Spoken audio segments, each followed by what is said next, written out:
the proceeds they used to acquire Palawan Pawn Shop. If you don't mind me asking, how much yan noong time ng 1980? 50,000 pesos. Wow, okay. My parents went to Philippine Science High School, so both are sciences yung background. And I guess the entrepreneurial spirit maybe galing sa lola ko sa tuhod sa Palawan. We really didn't plan on working for the family business. I guess it was natural na rin when the business was growing and it was getting harder for my parents to manage it themselves. Yun actually yung parang natural career progression mo eh. After you graduate college, mag-work ka. Mag-work ka.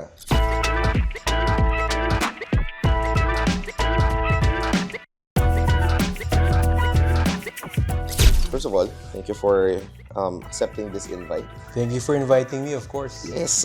So, now I want this to be a very candid conversation lang between you. And then, so, a lot of people know the brand of Palawan Express. But only a couple of people know kung sino yung mga tao and the family behind the operation and the generation of operation behind the Palawan Express brand. So maybe, Direk Bobit, so you can start with, giving us a bit of a background about yourself, about your family, humble beginnings mo. So from there, yeah, maybe we can, start to inspire other people as well. Sige, thank you again, David, David, and everyone here. I'd like to introduce myself first, no. So ako, as mentioned, I'm Bobit Castro, and I am part of the family that is behind the Palawan Group of companies. I'm wearing our brand, I'm wearing our shirt. So the Palawan Group is composed of, you may heard of Palawan Pawn Shop, which is our microloans business, no? Collateralized microloans through gold jewelry. Palawan Express is our remittance business. It caters to domestic money transfer as well as cross-border or international money transfer. And Palawan Pay is our newest. It is an e-wallet that, of course, we launched to adapt to the changing times and changing demands of the market. And just recently also, we introduced Palawan Credit. It's loans catering to micro, small, and medium enterprises. No, collateralized pa rin through real estate property. So ako, I'm a second generation entrepreneur. So my parents started our business in 1985. So we are really from Palawan. Hence the brand Palawan Pawn Shop. So ang kwento, Palawan Pawn Shop is an existing pawn shop already. No? And nag-iisa siyang branch, nag-iisa siyang pawn shop in the province of Palawan. And in 1985, there was an opportunity for my parents to acquire this company. Yung tatay at nanay ko, pang fourth business na nila actually yung Palawan Pawn Shop. Okay. The first was magbenta sila ng honey. No? Maraming honey sa Palawan eh. And then they supplied it. May kamag-anak kami dito sa Manila. They put up a store and then we supplied honey. The second business was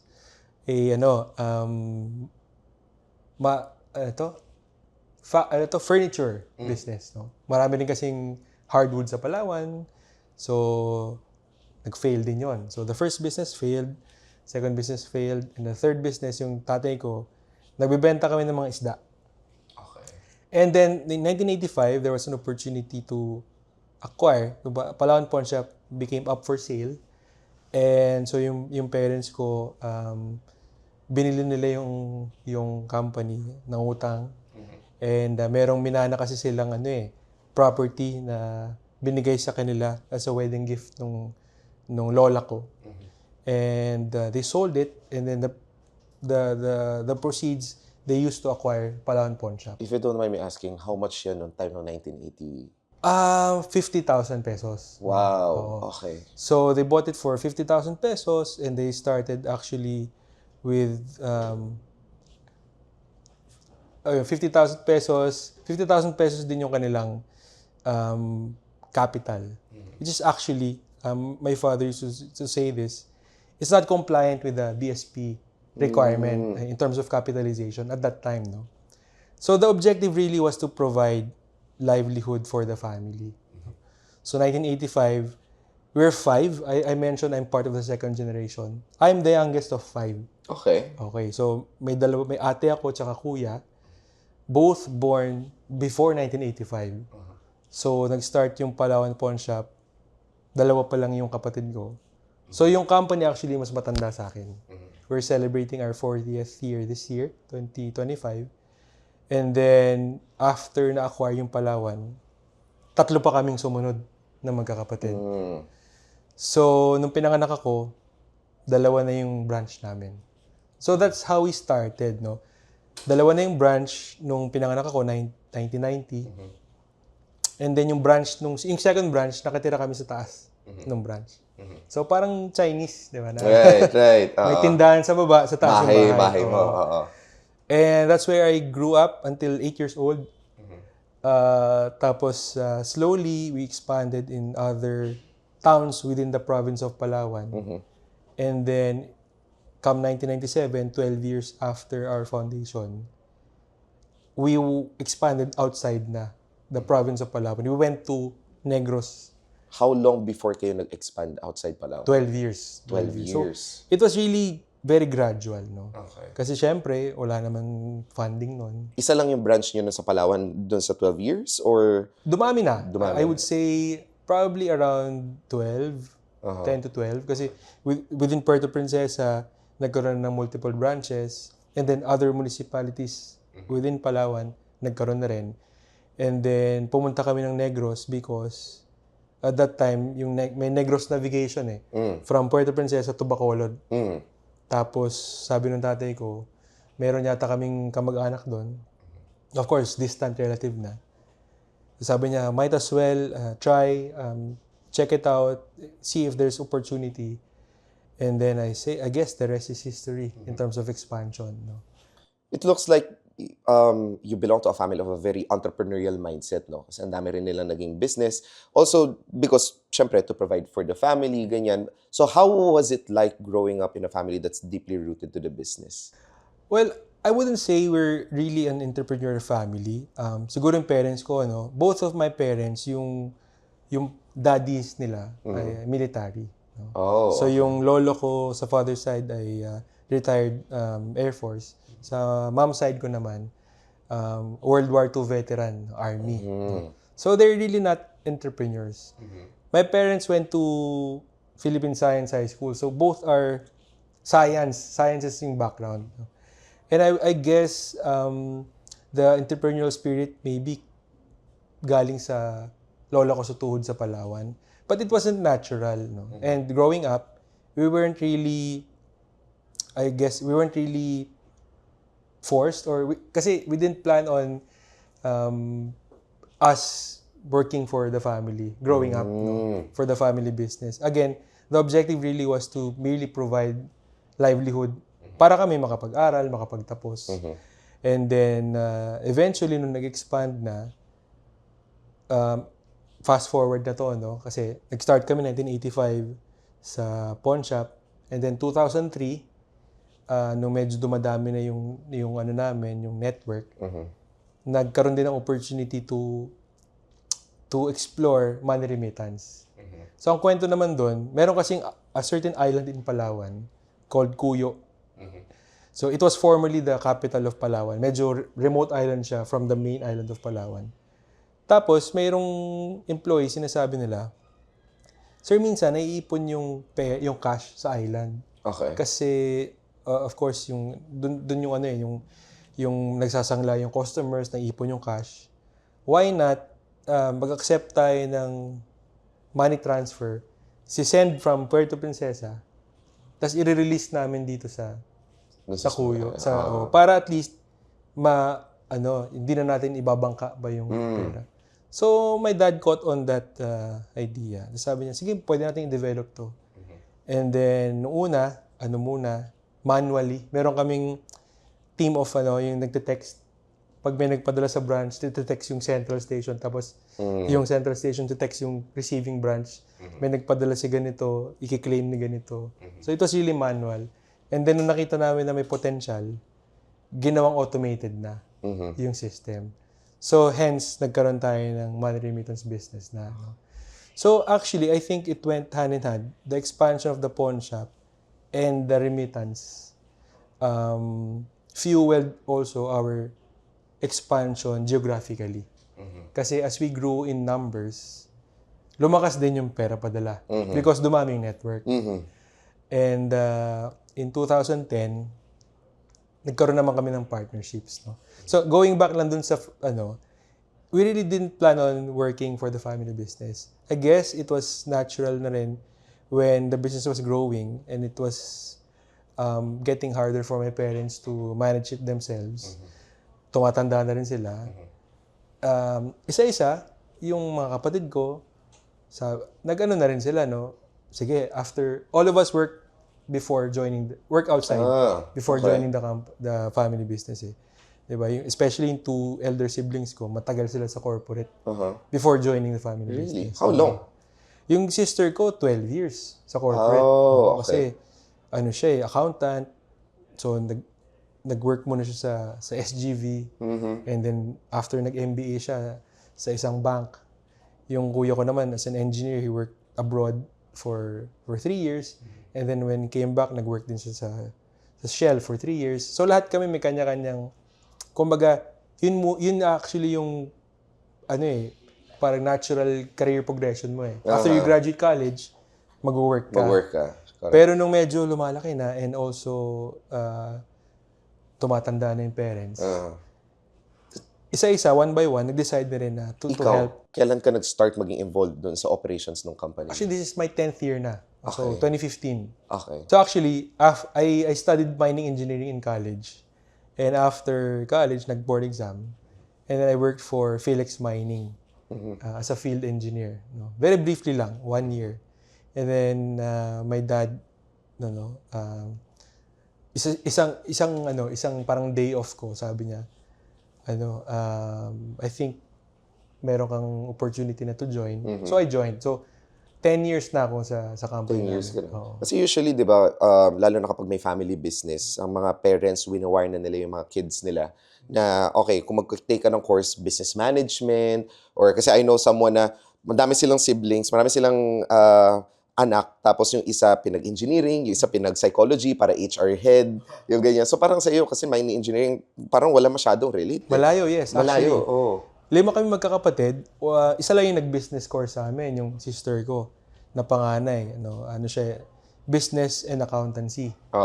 Tapos 3 kami engineering. Tapos yung isa statistics. So malayo talaga. I mean, hindi talaga kami, we didn't plan on taking up business courses to join the family business. No? So, but I guess, it came naturally din. And yung tatay ko kasi, may mga kinukwento siya. For example, SM, the C family, all of the siblings, all of the second generation, help grow the family business. Kaya ganun sila. And then, may nabanggit siya na certain retail store, kasabay ni SM before, malaki. 3 yung anak, isa nag-lawyer, isa nag-banker, isa nag-doktor. All of whom are very successful in each of their careers. But of course, hindi na lumaki yung business. Right. So, parang nung kinakausap niya kami, parang there's also opportunity for us to help and then help grow the business.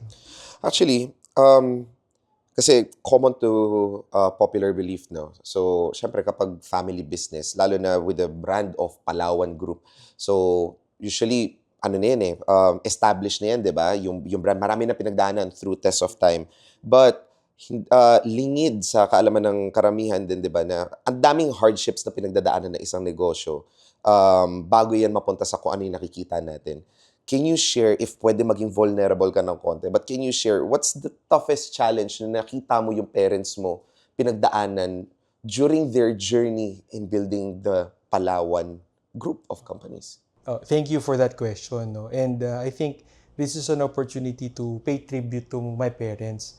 Kasi dalawa talaga sila nag-start nito, no?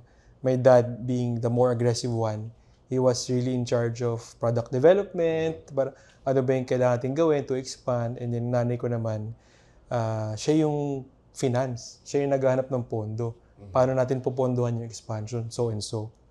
So again, who are we naman compared to the pillars of the pawn shop industry before, di ba? Nandyan sila. Established na nun sila Luwilier, sila Tambunting. And then when we were expanding, especially in the Visayas, malaki na yung foothold nila sa market. So it wasn't, as you pointed out, right now, thank you, we are happy to be known in the Philippines as a reliable financial services industry for the underserved or unbanked. So nung nag-expand kami, mabigat na kalaban sila Luwilier. And we respect them because really, they paved the way for the pawn shop industry to be respected. Dati kasi, di ba, may connotation na baka, dinadaya ka ng mga pawn shop. Baka di makarating yung pera doon sa Baka di makarating yung pera. Exactly. So kami, parang, ang naging thrust really would be, dapat mas maganda yung rates na binibigay namin, so mas mura dapat, mas mababa ang interest rates, mas mababa ang pera padala fee.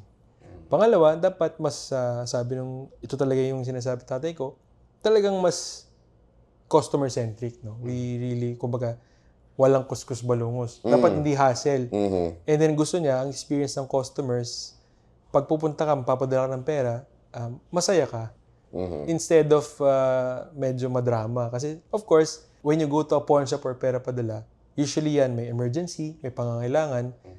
And other brands, of course, when they do their commercials, parang ganun. Kami naman, dapat masaya. Kaya nga yung endorsers din na kinukuha namin before, mga komedyante, kasi gusto namin yung experience masaya. Yun yung kinukommunicate. So, simple lang, mura, mabilis, walang kuskus balungos. And then, siguro dahil doon, nagkaroon na ng recall na parang pag sinabing Palawan, no hassle or walang kuskus balungos. And my parents, especially my dad, he bet on that mantra na dapat yun yung natin. So, we equipped our frontliners to communicate to our customers na when you go here, diba, mas mura kami, tapos wala pa kaming hassle. So, binigyan ng bala yung mga frontliners na to be advocates of our brand. And siguro word of mouth, pati experience. Again, the struggles of communicating and expanding the brand. No, eventually nag-stick na rin sa sa market, no. Just like our guest today, JCI Manila has had a lot of accomplished leaders as our past presidents. Did you know that Ramon V. De Rosario, Carlos Palanca, Attorney Feliciano Sonny Belmonte Jr., and even Roberto Toby Claudio Jr. of Toby Sports were past presidents? Hey, the more you know. The Built Different podcast would like to thank Henry's Cameras, Power Mac, Hollyland, Ugreen Philippines, Kappa Cabina, Surge Digital Media, Madcap Productions, Days Media Group, Jazz Up Communications. Yeah, so, syempre, leading dyan sa journey mo as the successor of the company, no? Syempre, it comes with the dynamic. Kasi it's a family-owned business, you have different personalities, you came from different fields. So, parang, how did you prepare yourself dun sa role? Ang layo ng course mo, galing ka pa sa corporate, and then eventually, na-absorb ka, kinausap ka na ng parents mo. So, parang, at saka ano yung pinakaunang ginawa mong trabaho nung pumasok ka na sa company? Oo. It's good that you mentioned dynamics. The family and the business, in a family business, the family and the business cannot be separated, no? It's really, it goes hand in hand, the family and the business. And being a bunso, syempre, bunso ka rin tratuhin sa family. It has its advantages and also, of course, disadvantages, no? So, I would say a disadvantage would be, nung pumasok ako sa company, well-established na yung mga kapatid ko na head of finance, head of operations, head of HR, ganyan-ganyan. So, the dynamics would be as well, if I plan on doing something, marami ka ring dadaanan. Paalam ka kay kuya, paalam ka kay ate, Okay. paalam ka sa parents, di ba? So, especially when I joined initially, I joined at a young age, no? Kasi nga, 1 year lang ako sa corporate. So, it took a while for me to get that momentum na you also contribute, 'di ba? You can do something that you can offer. You only can offer, and that you can contribute to something for the betterment of the organization. Pero again, hanggang ngayon, syempre bilang bunso rin talaga yung ano. Ang advantage naman ng pagiging bunso is parang komportable everyone to talk to me. Pag may issue, work-related or personal, they share it with me. Right. And parang ako na rin nagbi-bridge. Mm. Diba? Pag may tampo yung panganay, dun sa pangalawa or pangatlo, they reach out to me. And then I help them amend. That's what I'd like to believe. Kasi again, what's good about it is at least nabibridge ko. Or parents versus yung iba. Ibang siblings or siblings, parents, paparating, dumadaan sa akin. Ngayon, so that's the dynamics, no? And you cannot really do away with conflicts. Meron yan. And sometimes, very heated yung arguments. And very spirited yung yung conflict talaga is hindi mawawala. How do you ensure? Kasi yun yung challenge yung balancing the professional, the business, and then the family. Tapos you have to make like major decisions or critical decisions. Tapos medyo may tension doon sa So ikaw ba as bunso, ikaw ba ang mediator ng mga ng members ng family mo? So how does it work? Of course, each and every one of us, merong dumarating sa may point na may conflict talaga with another member of the family. So kami sa family, 5 kaming siblings plus 2 parents ko. So 7 kami. We call it the family board. But of course, our board of directors is composed of not only family members, may iba pa kami. But for the family itself, again, yung tatay ko kasi syempre, his strength is he's really parang he describes himself as being radical and as well baka rebelde and yung thinking outside the box. Ganun yung siya lumaki and it's what made us successful din, no? Yung conflicts talaga, again, when you feel strongly about something, whether it's a product side, a business side, or a process side back end, hindi mo talaga siya maiiwasan . So, how do we manage? It helps that kaming siblings, we're close with each other.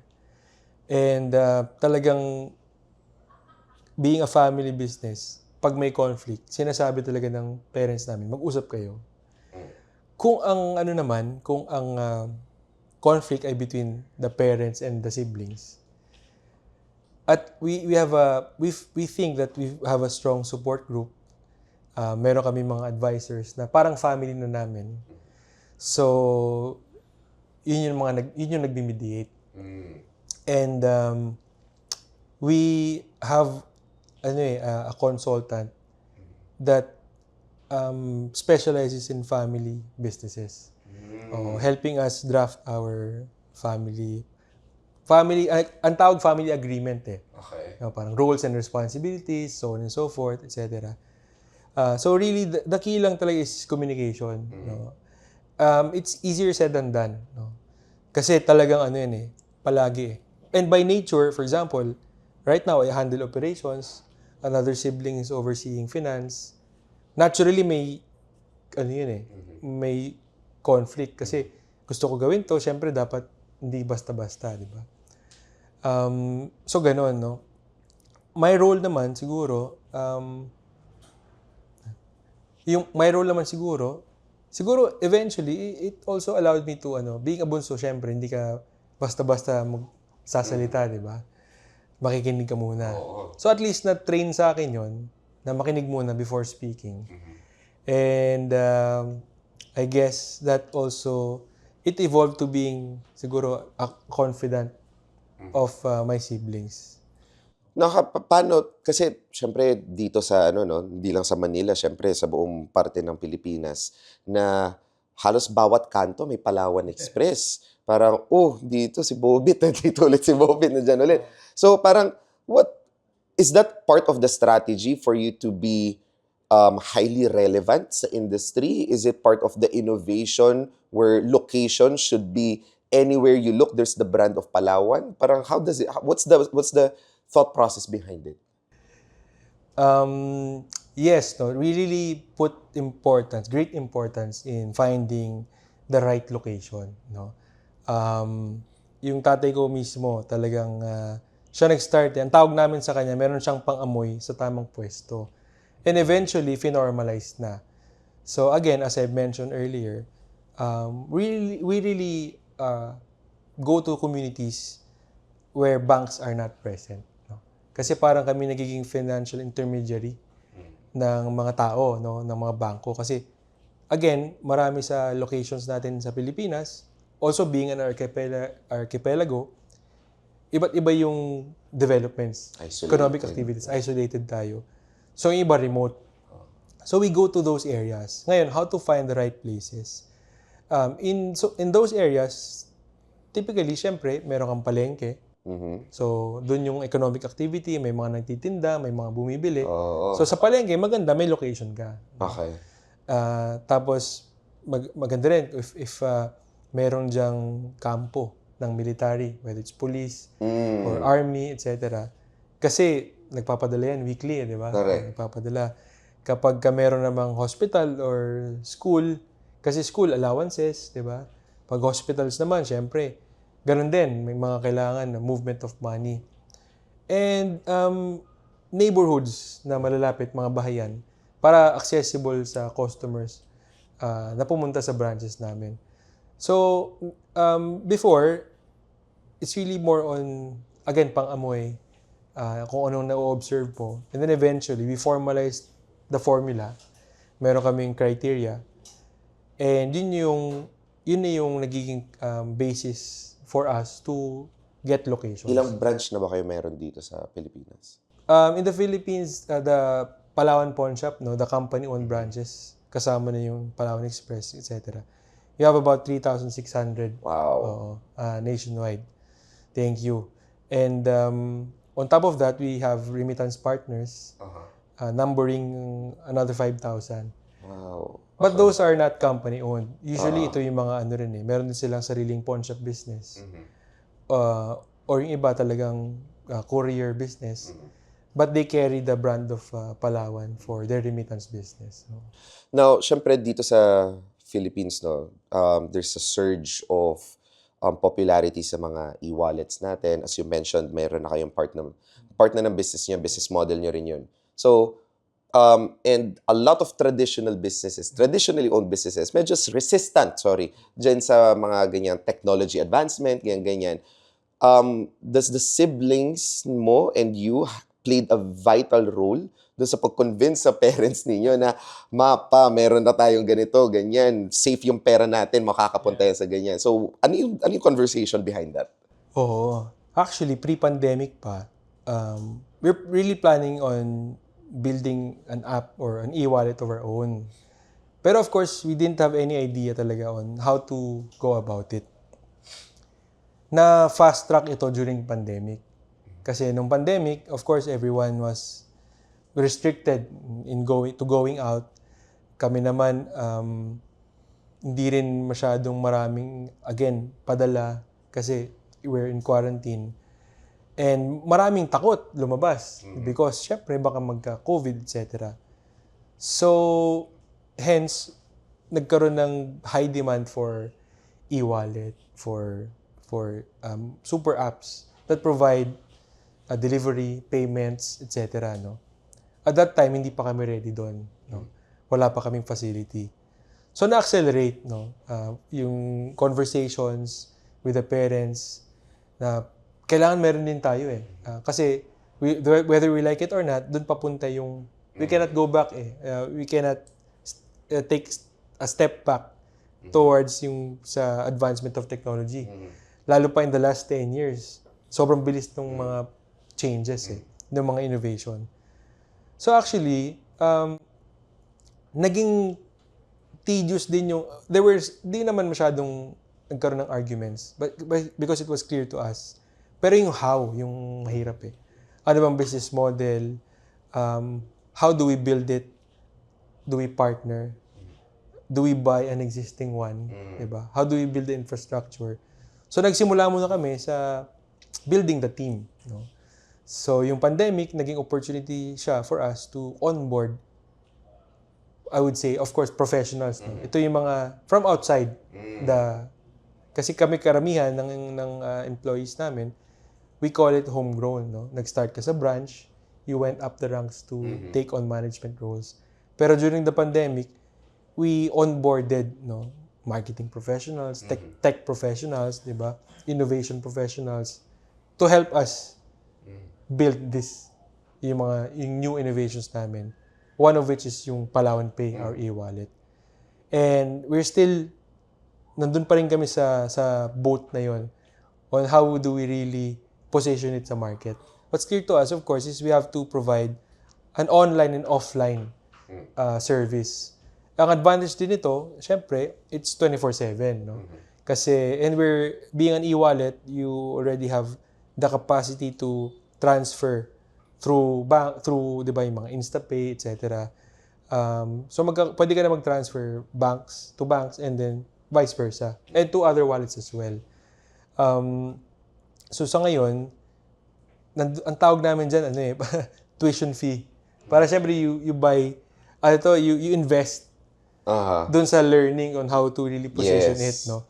But sa ngayon, talagang the story or the experience that we're offering would be yung online and offline because of our brick and mortar presence nationwide, and then we couple it with the e-wallet. So we provide services online and offline for our customers. So, dun sa mga sinabi mo, no, like, paano kayo nag-adapt sa innovation, backstory. Now, probably my next question would be, what's next for the Palawan group of companies na parang in the next 10 years, 20 years, kung ano in-establish nyo ngayon will be, like, kung ano yung ipapamana mo sa mga anak mo, sa mga anak din ng mga kapatid mo, nasaan kayong direction ngayon? Sige. Kami ngayon, siguro I'll start off with the family, no? Yung tatay ko turned 70 years old 2 years ago. And then he mentioned, September 2023, nag-70 na siya. And nung start of 2023, sabi niya, when I turn 70, I'll retire as the President CEO. So during that year, nag-start kami ng transition. So yung effective January 1, 2024, yung tatay ko, nag-retire na siya as President CEO. But he remains our chairman. And of course, you know how it goes with the founders. They never really retire, no? In fact, I would argue na mas active siya ngayon when it comes to going around and visiting branches areas. No? But of course, yung day-to-day ng President CEO, napasok niya na sa elder brother ko, sa kuya ko. And then yung role ng kuya ko as head of operations, sa akin naman niya napasa, no? And yung mga siblings ko, yung sisters ko naman, my eldest sibling, siya na yung vice chair of the board. And actually, during board meetings, she's the one who presides with the meetings, no? And then yung other two sisters became yung chief HR and then chief partnerships. So kami, high time din na tinanong mo kasi what's next for the organization? With a new, I would say, set of leaders. And kasama namin, of course, most of our C-level positions actually are non-family members na rin. Head of marketing, head of IT, head of HR, or all professionals. No? So we're very happy naman with the team that we have. So kami, ano rin yung what's next really for the Palawan, no? In the next 5 years. Kasi planning beyond 5 years, ang hirap So sobrang daming pwede magbago. But what's clear to us, number one, lending is the holy grail, as we say. Meaning, it will never go away. The need for access to reliable and safe credit. Sa ngayon kasi, ang credit product namin is pawning. So, nagpapautang kami, kasabay nun, kadikit nun is gold jewelry. Ngayon, may bago nga kami, is yung Palawan Credit. It caters to businesses naman. Yung mga customers namin doon, meron silang palaisdaan o kaya maliit na manufacturing ng prutas, etc. Yung in-between, between the pawn shop and the businesses, may malaking part pa yun that we can serve through credit products. So with the advent, of course, again, we're betting on the Palawan Pay to give us data and also applying analytics with our traditional business, yung over-the-counter namin. Hopefully, we could provide robust credit ratings para naman makapag-provide din kami ng other credit products. Naka-tie up siya. So that's one. Second, actually, we're surprised by this. There's really great interest in gold jewelry. And we communicate it as a solid investment. Yung mga customers namin, especially in rural areas na walang bangko, they invest in gold, jewelry, to wear, etc. But in the event na kailangan nila ng pera, they pawn it. For example, a gold ring would cost 10,000. Minsan, po-pawn nila, kukunin nila 1,000 lang. And then, pag nangailangan sila, parang they withdraw from our branches until they consume the principal amount. So, we are also growing that part of the business, yung jewelry. And we launched nga rin last year yung Palawan Jewelry Corp, PJC, and nag-introduce kami ng mga gold bars, etc. But equally important is the growth of the business-to-business naman namin. So number 3 is the B2B part of the business, which is maximizing the network to provide services for institutions, whether it be private or government. So for private, kunyari yung mga ride-hailing companies, yung mga delivery, nationwide yung scope. And you'd be surprised, karamihan ng mga nagbibili online, cash on delivery pa din. So yung riders, pag-deliver, nasa kanila yung bayad. So end of day, if I may mention yung mga Ninja Van or etc. At end of day, mga 4:30, 5 o'clock ng hapon, yung mga riders nila, binabagsak yung pera sa branches. So we provide business-to-business solutions for those. For government naman, sometimes we do disbursements. Like yung mga beneficiaries ng TUPAD program ng DOLE. And actually, payroll. Diba, karamihan, construction companies, security agencies, na medyo marami yung, so they outsource their payroll work to us. So, binibigyan lang nila kami ng list and then we upload it sa system and then automatically you get a notification na yung bayad sa'yo, pwede mo na i-claim sa Palawan. And so B2B service is also a big bet for us to grow. And again, how do we monetize data, information? That's huge part of the innovation. But all of these are still centered on financial services. But beyond financial services, yun yung isa, how do we diversify into, let's say for example, real estate, etc. We have plans. Sa ngayon, meron mga konti investments on commercial properties. But then again, hindi pa natututukan. In the next 5 years is mostly about financial services pa rin. So yun, to summarize yun, nandun credit, gold, jewelry, and B2B services. But not to mention, of course, growing also the auxiliary businesses that we have. Kasi we also sell microinsurance, accident insurance. We do currencies exchange, yung mga money changing. na actually malaking nakakadagdag din sa business Sa namin, business sa niyo. business. Pati yan, mga bills payment, di ba? Yung mga utilities na nasa branch.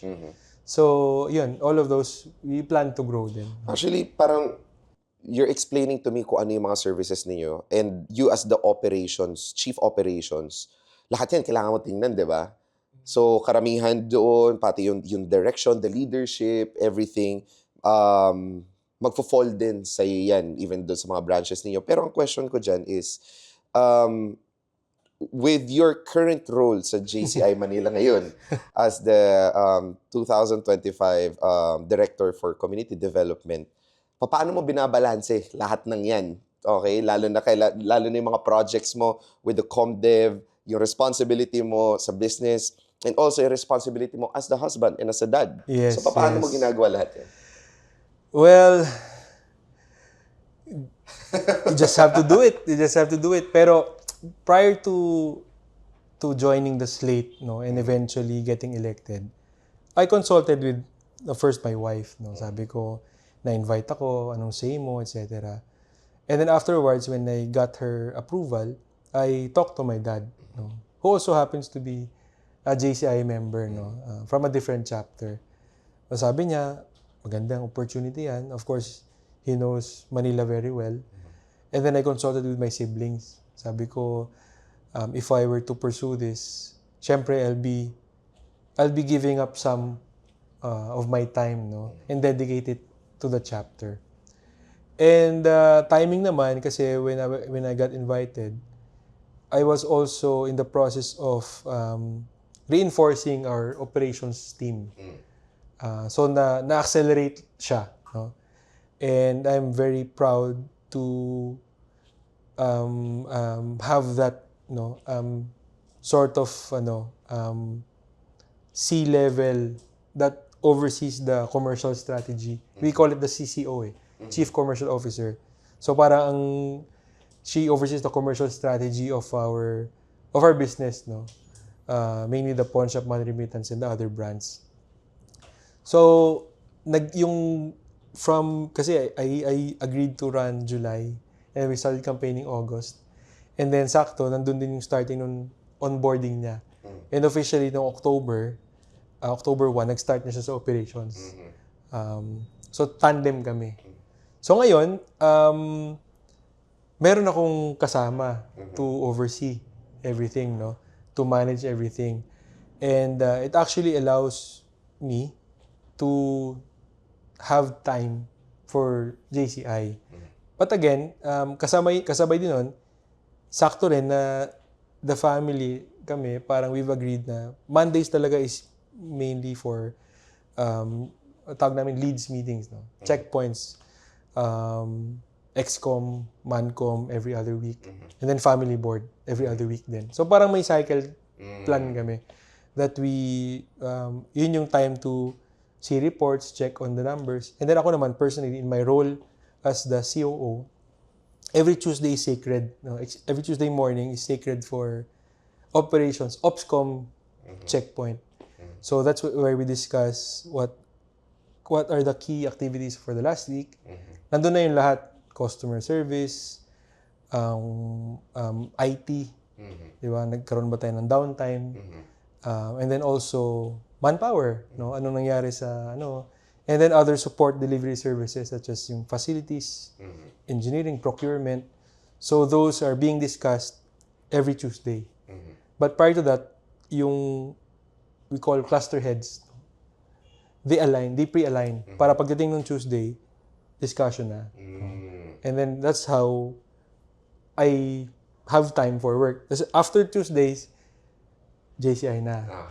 And then sometimes, like the one I joined Cebu onto, at least there was a brief time that I went to the Cebu office. Oo, nakita ko nga yun. To say hi, di ba? Yeah. And of course, to communicate then what are plans for 2025, what are our plans for 2025, what are our focus areas. So sometimes that's also the advantage, no? When you get to travel for JCI, you can also ride on some work, di ba? And for the family, sorry talaga. Yung kids naghahanap lagi, yung wife But again, no, you try every chance you get, di ba? Parang Sundays, hopefully it's really for family.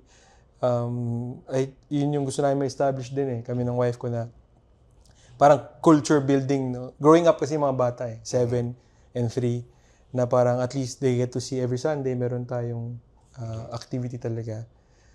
So again, every chance we get, no? And nagsisimula pa lang kami. I haven't proven anything yet. Hopefully, this time next year, maganda yung ating kalalabasan sa Right. conversation. That's true. And ano pa lang, simula pa lang ng Simula taon. pa lang. Ang dami nyo nang ginagawa, ang dami ng preparation, at ang dami ng execution. Actually, that's one of the most important thing. No? Probably my last question for you, kasi lahat ng ginagawa mo in the 3 facets of your life, no, from the business, JCI career, as the director, and also in your family, all of those are like leadership roles in some sort of way or manner. Now, simple but probably something that could probably strike you. Who's your inspiration na pagiging leader? Parang who do you look up to that reflects and how you draw the values that you have as growing up? Parang ano yun? Ano yun or sino yun? Okay. Marami, no? Actually, marami. But I really cannot discount, of course, in terms of leadership, yung talagang how he's built, no? I would say, of course, my dad, no? And my mom. Pero my dad kasi, he has this energy that is infectious. And noong una, when I joined the company, at a very young age, sabi ko, parang feeling ko, masyado pa akong bata to join the family business. Parang yung mga peers ko, di ba, meron silang boss, meron silang mentor, meron silang peers na makakasama. Pag weekend, akyat tayong bundok, so on and so forth. But what I learned, of course, advantage is mas maaga ko nakasama yung tatay ko. And how he is, seeing him, I had front row seats on his leadership style, di ba? Of course, focusing on people, focusing on partners, very particular with numbers, etc. And of course, focusing on really what's important, di ba? The customers, the people. Tas kami as a family. So I've learned so much from my dad in terms of leadership with my interactions with him. And actually, I'm also happy with how our relationship evolved. Of course, yung nga father-son, hindi mawawala. But right now, I can also consult with him. Siya naman talaga nagsimula nitong sa business And yung mom ko naman, of course, as the co-founder, she's talagang very resourceful, etc. No? But I also would like to give credit to my siblings. No? Being a bunso, that's also an advantage. No?